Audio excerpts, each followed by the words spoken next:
Hey, it's State of State. We got your Nittany Line update. It's a football discussion with Tom and Justin, so kick back and press play. With former Penn State and NFL defensive back Justin King, I'm Tom Hannafin. This is State of State.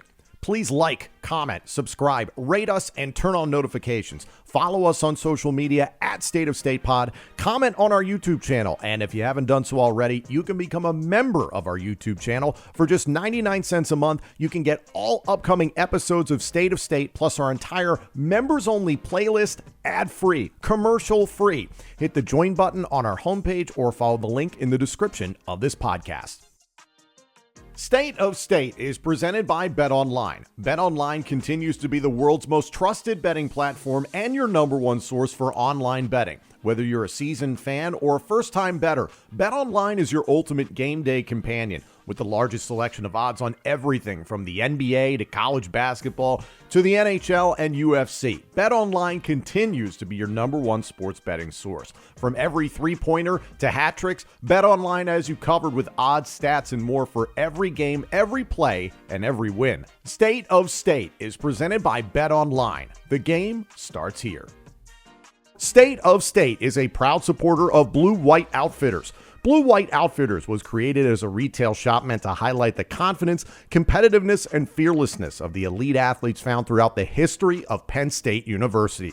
Check out their Lockdown U and Lawn Boys merchandise today. All sales from Blue White Outfitters directly benefit Penn State student athletes. Also, official State of State merchandise is available now. Support the show and grab State of State t-shirts, hoodies, hats, and more. Visit www.bluewhiteoutfitters.com today. Breaking news in the world of Penn State football. Former Penn State quarterback, one of the most beloved Nittany Lions ever, Trace McSorley, is returning to Penn State football. He has been hired as an offensive analyst and will begin immediately. Talk about timing, especially with Penn State looking to potentially make a run at the national championship in 2025. Talk about maybe the model quarterback under James Franklin for any future Penn State quarterback to learn from within the system. No disrespect whatsoever to Danny O'Brien. But in my opinion, in terms of former Penn State quarterbacks that you could go and get and hire as an offensive analyst, Trace McSorley is the perfect fit for this Penn State football program right here and now. Here on State of State, we're going to dive into Trace McSorley, what's going on with him in this offensive analyst role.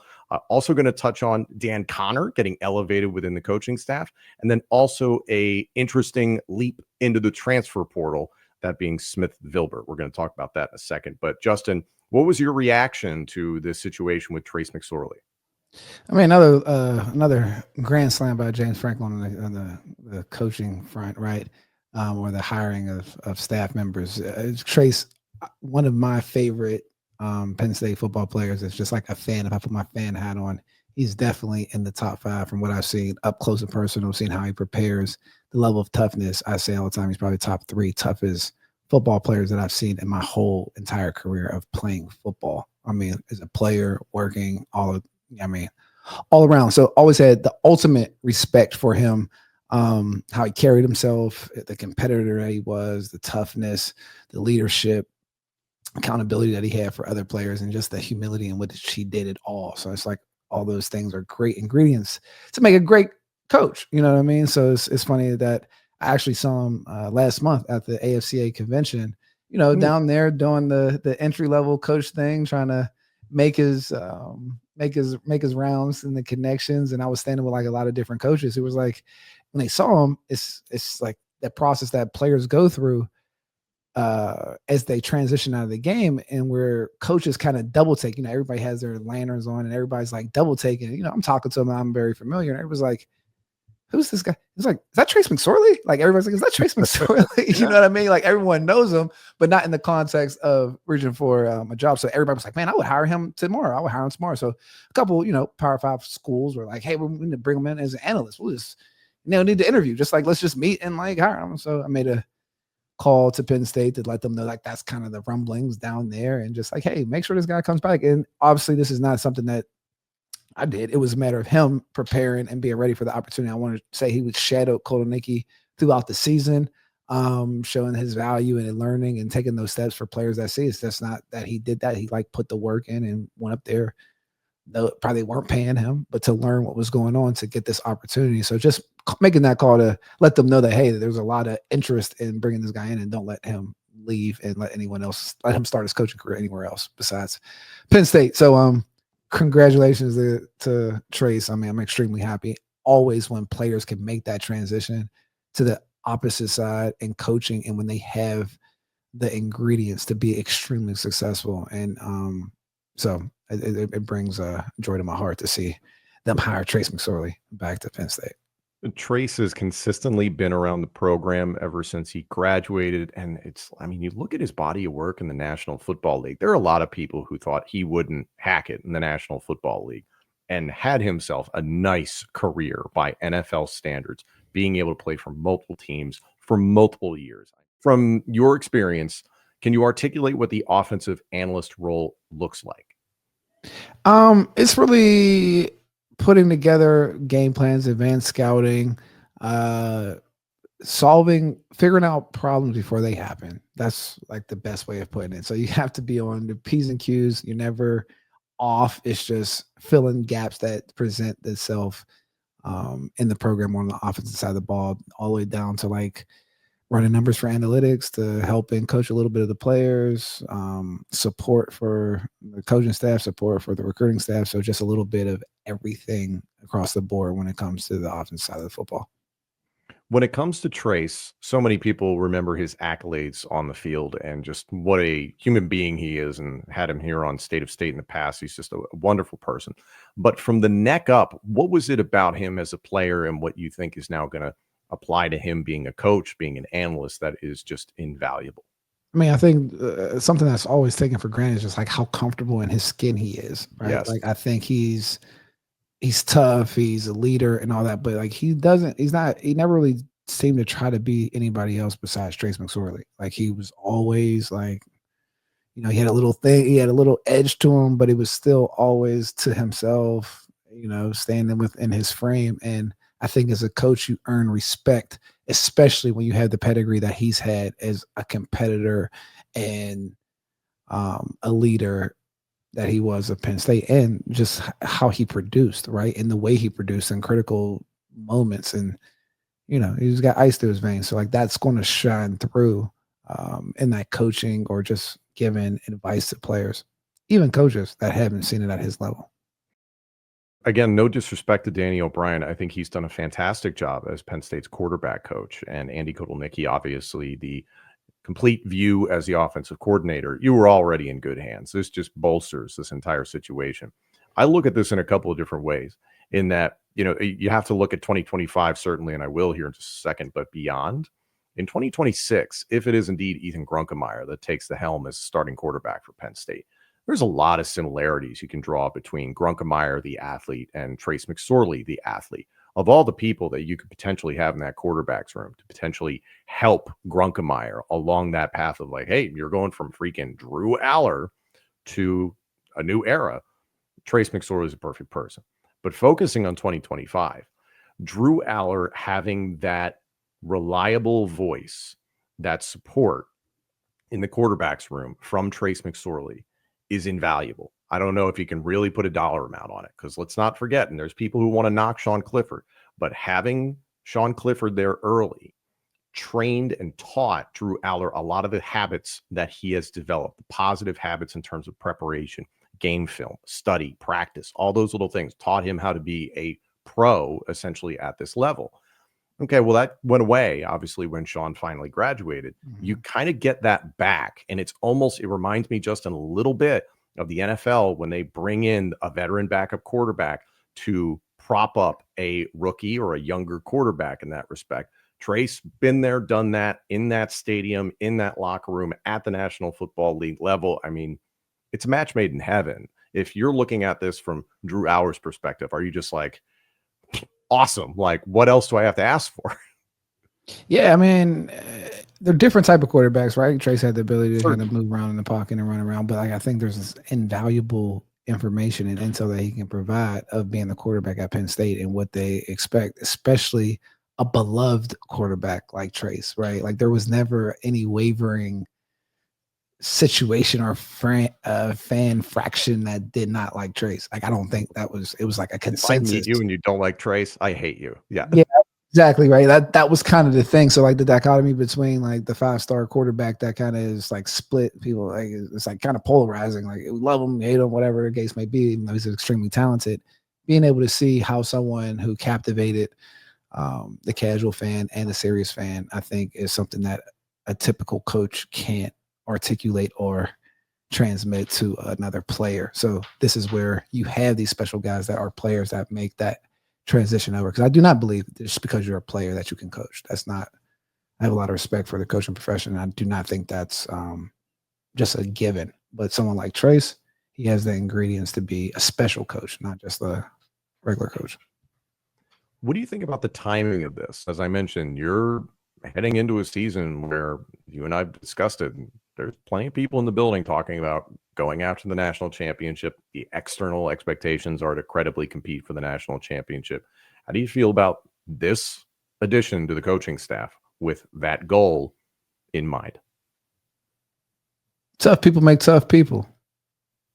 I mean, champions make champions. Like at the end of the day, you see somebody that's kind of been there, and like you bring in those gaps that you're filling in through the whole staff. If you have someone at the quote unquote lower level analyst role of somebody like a Trace McSorley, I mean, you always talk about upgrading the bottom of your roster. You talk about upgrading the bottom of your staff. I don't think there's an amount of money you can put on that and gets us closer to national championship, because he's going to be in contact with the players that aren't playing, right? Like, and that goes into strengthening the culture. You got him, Coach Hill, and like Dan Connor, and these guys like my pops, Coach Smith, and like Ty Howe, guys that like Dion Barnes, dudes that put in like real sweat equity in that building, to where it's a little bit more than just like a transactional relationship. It is a transformational one, because the people that are teaching it are guiding that process. That place transformed them. So that can't be replicated, but you also have to have the right guys to be able to lead that charge. And I think Penn State does. It just feels good from a fan perspective to see Trace McSorley back into the fold. It just feels good. It feels right. And hopefully it's a positive influence, and hopefully Trace is able to learn a lot. Cause I mean, you got a lot of great minds there, from personnel, the players, coaching staff. I mean, this is just a great situation for Trace McSorley. Speaking of former Lettermen that are on the coaching staff, Dan Connor has been elevated to linebackers coach. He was a defensive analyst last time out that we saw him last season. This is kind of a no-brainer. There are a lot of people that thought when the defensive coordinator job opened up that you would see Dan Connor elevated from analyst to defensive coordinator. That would have been such an outlier and an anomaly when it comes to the hierarchy and the ladder of coaching. So I know you and I didn't expect that to happen, but now to see him as a full-fledged linebacker coach, I don't even know what the question is, but really, I mean, it just feels right. Again, just like Trace with the quarterbacks, Connor with the linebackers. Yeah, match made in heaven. Yeah, man, bringing Dan Connor back. What's up? Shout out DC. But like, that's big time. I mean, Dan Connor, Buckus Award winner, all those great things, All-American at Penn State, and him again leading the charge in that linebacker room. If a linebacker comes in, like, what are they going to like say like to him? I mean, you can't like. And Dan has that intensity of a linebacker that you need to have. Like Dan, I mean, he's at Penn State, he's an employee now, but Dan was a nasty guy on the field, man. Like Dan he'll slit your throat. Like, I mean, he'll choke you out. Like Dan was no holds barred type of guy. So like he played 6 years in the league 7 years in the league for a reason. You know what I mean? And those type of guys create, animals on the field from a coaching standpoint. And I think that's what James is filling up these coaching rooms with. And it doesn't get much stronger than that, man. No, and especially with the teeth that Jim Knowles defenses typically play with. I like it. They just don't make linebackers the way they made Dan Connor, Paul Postlesny, Sean Lee. Like that breed hasn't died. LeVar Bowman, yeah. Yeah, man. I mean, it's a laundry list of like those inside linebackers that were just killers. And at the same time, again, this is timely. You're losing Kobe King, Tony Rojas, Dom DeLuca. A lot is going to be asked of them and expected of them. So to have Dan Connor being the primary linebacker guy, that feels great. Last piece of information, and this one's a head scratcher. Smith Vilbert, defensive end, has jumped in the transfer portal. This per Pete Nakos of On3. This is a head scratcher. I had every expectation that Smith Vilbert was going to be the starting defensive end opposite Deni Dennis Sutton. You and I have talked about it. Zariah Fisher credibly would contend for reps at that position opposite Deni Dennis Sutton. So what do you think of this? People get bad advice every day, man. Like, that's what I think of it. It's unfortunate that it's a head scratcher type of move. So hopefully he lands a spot and hope there's nothing that's coming out that he was like forced out or something. So, I mean, a lot of these guys are making bad decisions. Not to say that this is one, but just want head scratchers to say, what are you thinking? So good luck. Any concerns now about the depth at defensive end? Nope. That's it. Anybody that you think, like Zariah Fisher is somebody we've talked about. People are looking at Max Granville, Malachi Williams, Anai White, the transfer from Texas A&M. There's a lot of names that we could list off, but still, it is a void. Oh, I mean, it's a void. I mean, I think there's every year there's somewhat of a void, right? Like, I think even from last year, the production that we've seen from running backs, there's a level of void. Even though we had the checkbox, like, we still want to see them perform at a level that's up from last year, right? So, like, receivers, like, there's a major void that we haven't necessarily. So I think that happens year to year in football. So, I mean, my thing, I guess, is just a little bit more patience, but let's see what happens in spring and who continues to make those jumps. Because, like, again, players still develop. Hopefully.